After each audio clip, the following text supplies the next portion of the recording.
안녕하세요. 쑥쑥박사 김진숙. 이성숙입니다. 나도 부모가 처음이야라는 제목으로 현직맘들을 초대하여 리얼 육아 스토리를 듣고 있습니다. 오늘은 두 아들을 키우고 있는 이세정 씨가 게스트로 나와 있습니다. 요즘 온라인 시대라서 멀리까지 오지 않고서도 촬영을 할 수 있어서 너무나 좋은데요. 네. 세정 씨, 안녕하세요. 안녕하세요. 안녕하세요. 간단하게 자기 소개 좀 부탁드릴게요. 네, 안녕하세요. 저는 세종시에 사는 고등학교 1학년, 초등학교 6학년 아들 둘을 둔 전업주부입니다. 현재는 전업주부이고 예전에는 영어 번역이라던가 초등학생 영어 그룹과외를 진행했었습니다. 네. 영어 번역하시는 분이 지난번에도 나오셨는데, 네, 반갑습니다. 네, 반갑습니다. 아이 키울 때 주요 관심사가 무엇인지 궁금해요. 지금은 아이들이 어느 정도 컸기 때문에 아무래도 네. 학교 생활, 교우관계 라던가 성적에 가장 관심이 많지만 아이들이 어릴 때는 특히 큰애는 또래보다 작고 마음이 약해서 자주 울고 네. 들어왔어요. 그것 때문에 고민이 제일 많았습니다.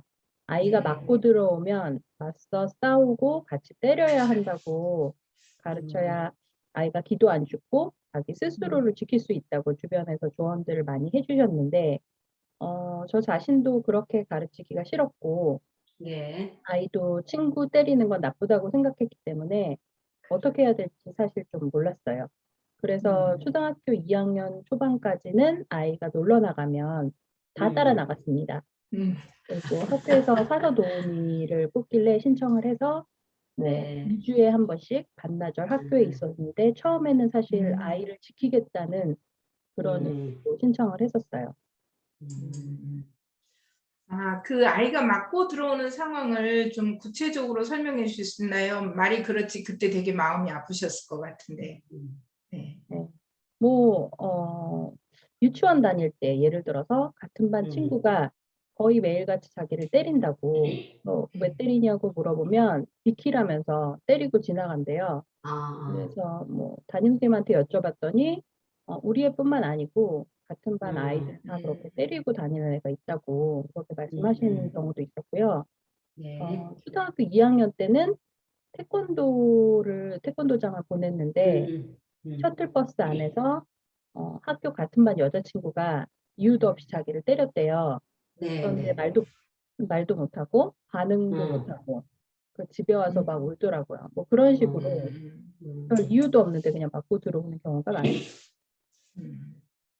속상하지요. 네. 네, 그래서 태권도장의 경우에는 관장님께 무슨 일이었냐고 확인을 해보니까 네. 여자애가 그런 건데 그게 무슨 큰 문제냐 이런 식으로 반응을 하시더라고요. 네.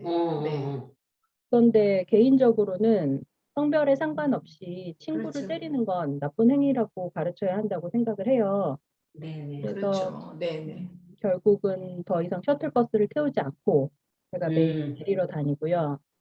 그다음에 그 때린 여자친구한테는 제가 가서 할 말이 있으면 말로 하고 친절하게 대했으면 좋겠다고 나름 공손하지만 단호하게 얘기를 했습니다. 그 이후로는 그런 일이 없었어요. 네. 잘하셨어요. 엄마의 적극적이고 용기 있는 행동이네요. 네.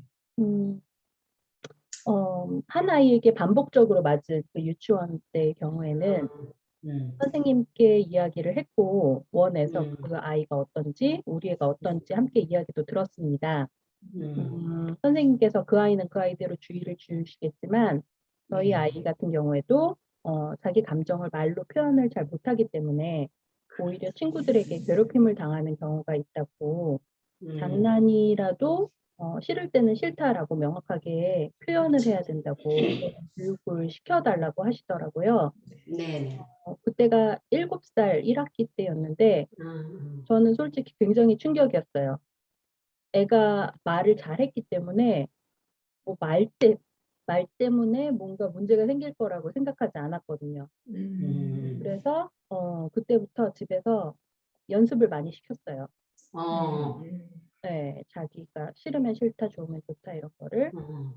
어, 이와는 별개로 또 그렇게 어린애한테 좀 그렇지만 상습적으로 때린 아이가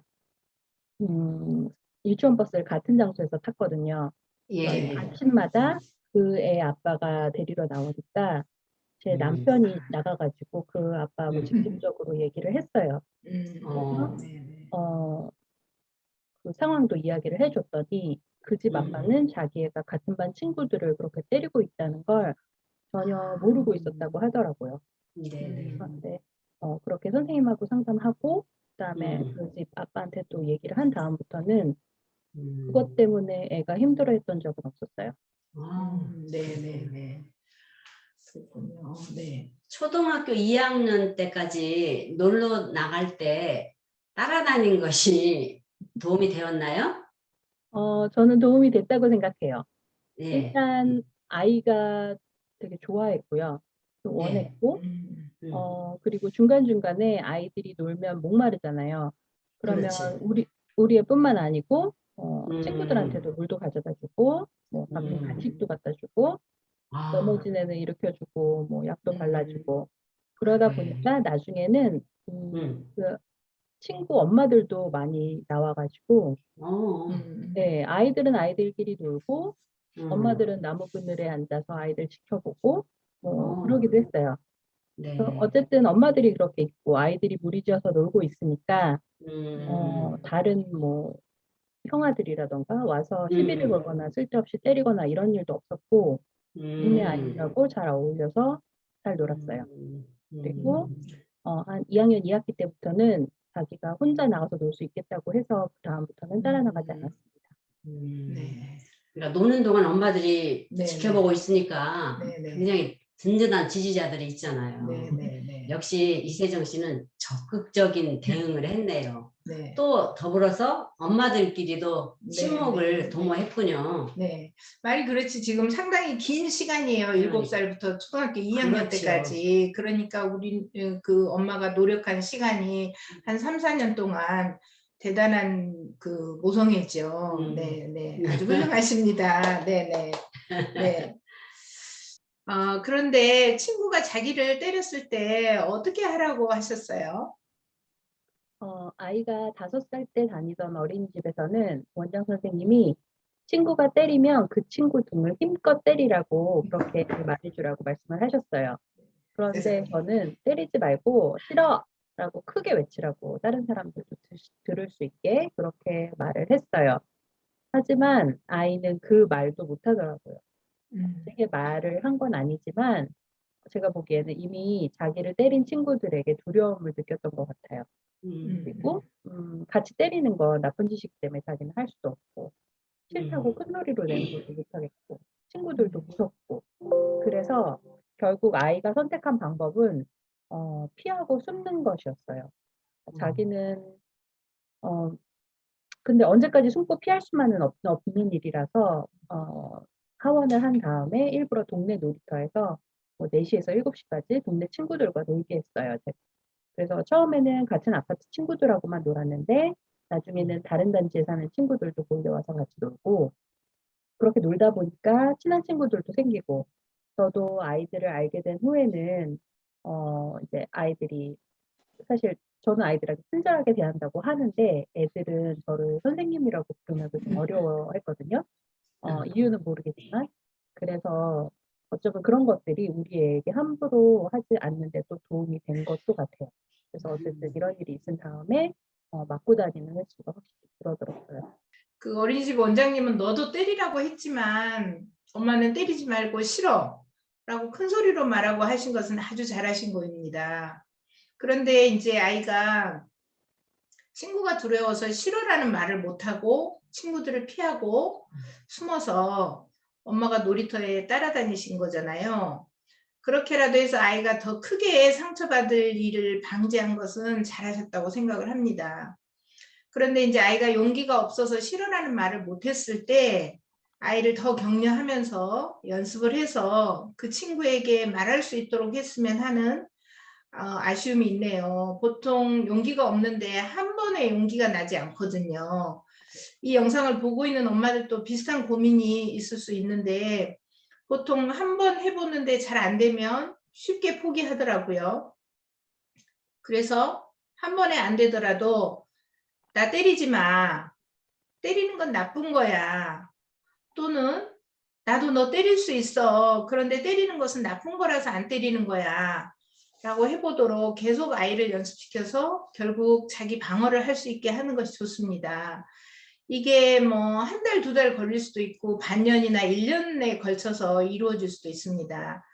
아이를 키울 때 어려운 점은 어떤 일은 한 번에 안 되기 때문에 될 때까지 해보도록 지도하는 것이 또 어렵기도 하고 또 중요한 일이기도 한 것 같아요. 네.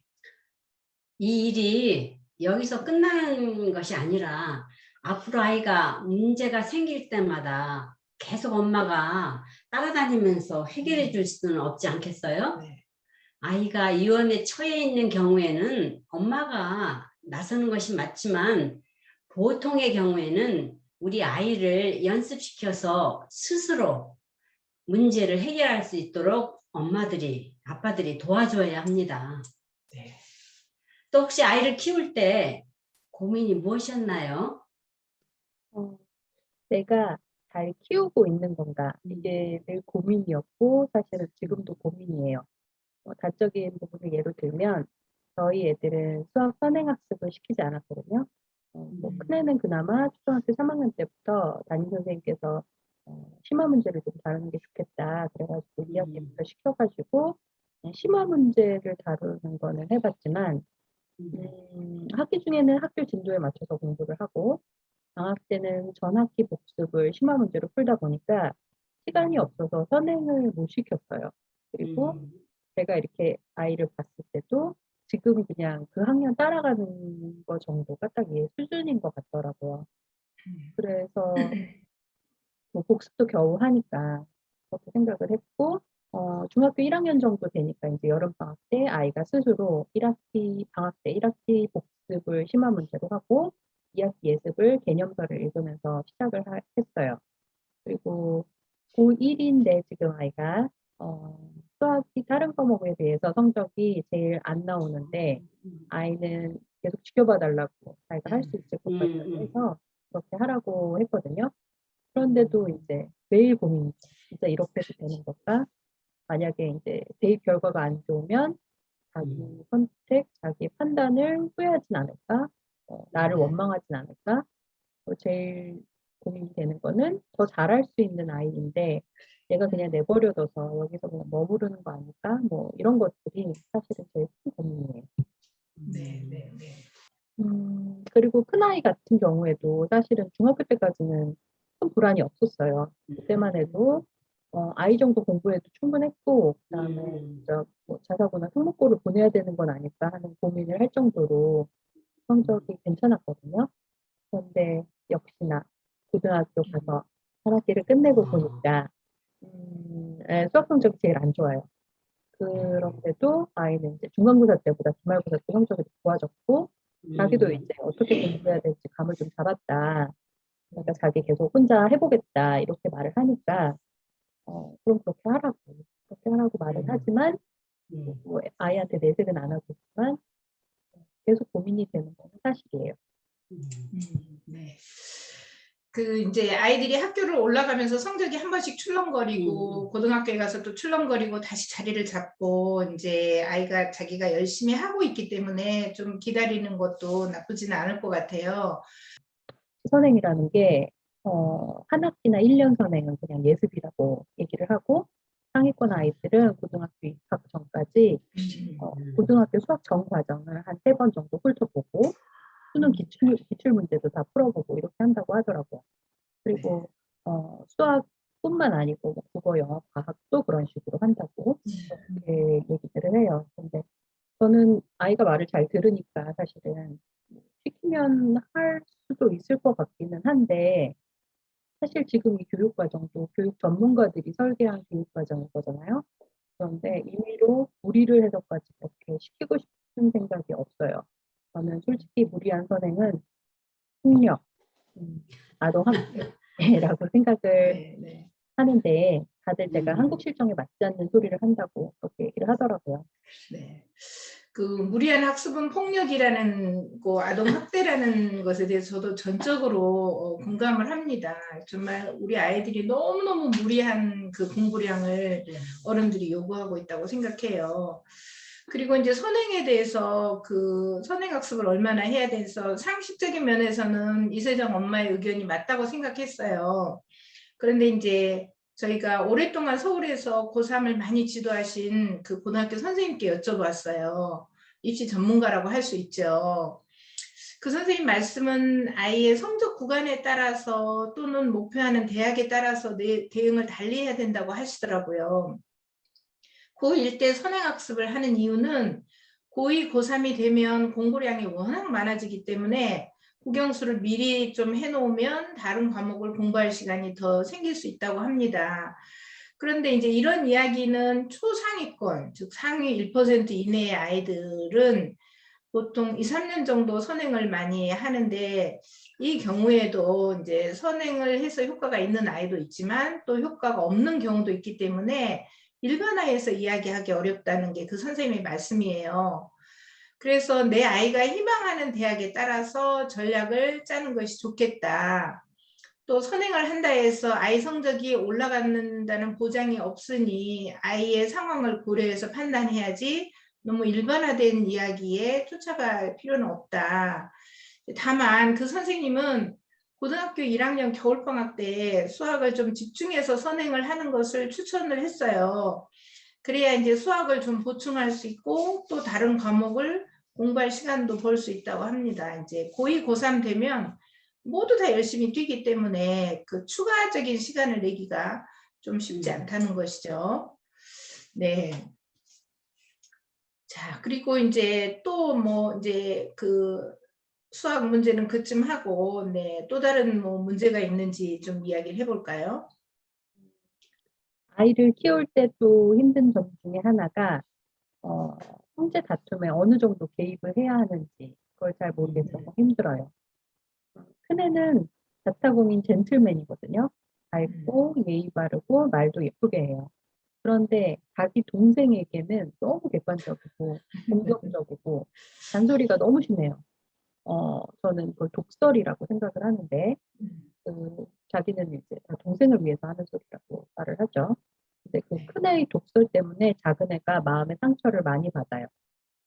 작은애도 굉장히 밖에 나가면 충분히 잘하는 아이고 굉장히 배려심 많고 예의 바르고 이런 아이인데 성 때문에 좀 주눅 들어 있는 거 아닐까 이런 생각이 좀 들고요. 그리고 제가 옆에서 이렇게 보면 대부분 큰애가 약을 올리니까 작은애가 분해서 울거나 뭐 소리를 지르거나 또 싸움이 시작되는데 옆에서 제가 보고 있지 않으면 그냥 이렇게 듣기만 하면 작은애가 모든 일에 너무 과민 반응을 하는 것 같아요. 그래서 당사자는 너무 억울하죠. 제가 작은애 편을 들면 큰애가 더 심술을 부리고 아무 편도 안 들고 있으면 작은애가 너무 마음을 다치고 그래서 이럴 때 어떻게 해야 될지 잘 모르겠어요. 아이들이 싸울 때 어떻게 했나요? 음, 작은애가 요 근래에 살이 좀 많이 쪘어요. 그래서 굉장히 네. 예민해요. 예. 근데 큰애는 그걸로 자꾸 놀려요. 작은애가 울 때까지 계속 놀려요. 근데 저도 좀 살집이 있다 보니까 작은애가 어떤 마음인지 너무 잘 알거든요. 근데도 플라워 피고 꽃돼지 막 이러면서 울 때까지 계속 놀리니까 작은애가 너무 싫어하죠. 그래놓고 제가 무슨 일이냐고 물어보면 별 얘기도 아닌데 동생이 예민하다고 그런 식으로 얘기를 해요. 근데 저는 작은애 마음을 너무 잘 알기 때문에 그렇지. 이런 경우에 작은애 편을 들죠. 그러면서 뭐 학교 폭력 가해자도 자기는 장난이었다고 그렇게 시작을 한다. 상대가 싫다고 하면 멈춰야 한다. 이런 식으로 작은애 편을 들어요. 우리 애들은 다른 집 남자애들과는 달리 막 치고받고 싸우는 게 아니고 이렇게 막 말로 핥히고 말로 물고 뜯고 막 그래요. 거기다가 말다툼을 하다가 결국은 말문이 막히고 그러면 작은 애는 답답해서 막 우는 거예요. 그래서 저는 이제 그거를 다 봤으니까 개입을 안 하고 싶은데 작은 애가 와서 저한테 막 얘기를 하고 그러면 큰 애가 와서 또 얘기를 하고 그러면 결국 나중에는 제가 싸우려면 방에 들어가서 니들끼리 싸우라고 제가 막 화를 내거든요. 이렇게 해도 되나 걱정이 되는 게 작은 애가 이제 초등학교 6학년이고 요즘 사춘기라 그런지 마음을 더 다치는 것 같아서 제가 마음이 안 좋아요. 네. 작은 애 편을 들어주면 큰 애가 더 동생에게 못되게 굴고요. 그렇죠. 어떻게 해야 될지 모르겠는데 또 이러다가도 또 둘이 신나서 막 네. 놀고 네. 맞아요. 고민이에요. 우리도 잘하면서 싸우고 네, 큰 것 네. 같아요. 네.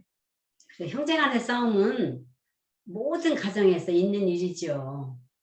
우선 모든 인간관계는 갈등이 있기 때문에 형제 간에도 갈등이 항상 있지요. 거기에 덧붙여 형제 간에는 서로 경쟁하고 엄마의 사랑을 각자가 많이 받고 싶은 마음이 있지요. 그런데 집에서 싸우는 아이들도 밖에 나가면 한편이 되는 것을 볼 수 있지요. 이를 우리가 이제 형제라고 하는데, 그런데 이 형제애는 형제애이고 갈등인 것이죠. 그렇게 부부간에도 사랑한다고 하면서도 맨날 싸우듯이 말이에요. 두 아이가 싸울 때 부모들은 흔히 큰 아이를 혼내고 작은 아이 편을 드는 경우가 많은데, 둘째가 1살이나 2살, 즉 아주 어릴 때는 둘째 편을 들어줄 수도 있지만 기본적으로 부모는 공평하고 합리적으로 중재해야 합니다. 그래서 두 아이의 이야기를 들어보고 상황에 따라서 대응을 다르게 해야겠지요. 그런데 부모가 두 아이의 싸움을 꼭 중재하고 말리고 해결해야 하는 것은 아닙니다. 오히려 아이들과 함께 이야기를 해볼 수는 있지만 해결책은 아이들 스스로 찾도록 하는 것이 좋습니다. 특히 지금 초등학교 6학년, 고등학교 1학년 경우는 더욱 그렇습니다. 그렇잖아도 이 큰아이들은 엄마를 동생에서 뺏겼다는 느낌을 가지는데 엄마가 자꾸 동생 편까지 들면 무척 억울하겠죠. 그러다 보니까 큰애가 작은애를 혼내거나 이 아이처럼 동생을 놀리면서 심리적인 복수를 하는 것입니다. 네, 이때 그 두 아이의 감정을 읽어주고 알아주는 것은 중요합니다. 큰아이에게 너는 동생을 놀리고 싶은가 보구나.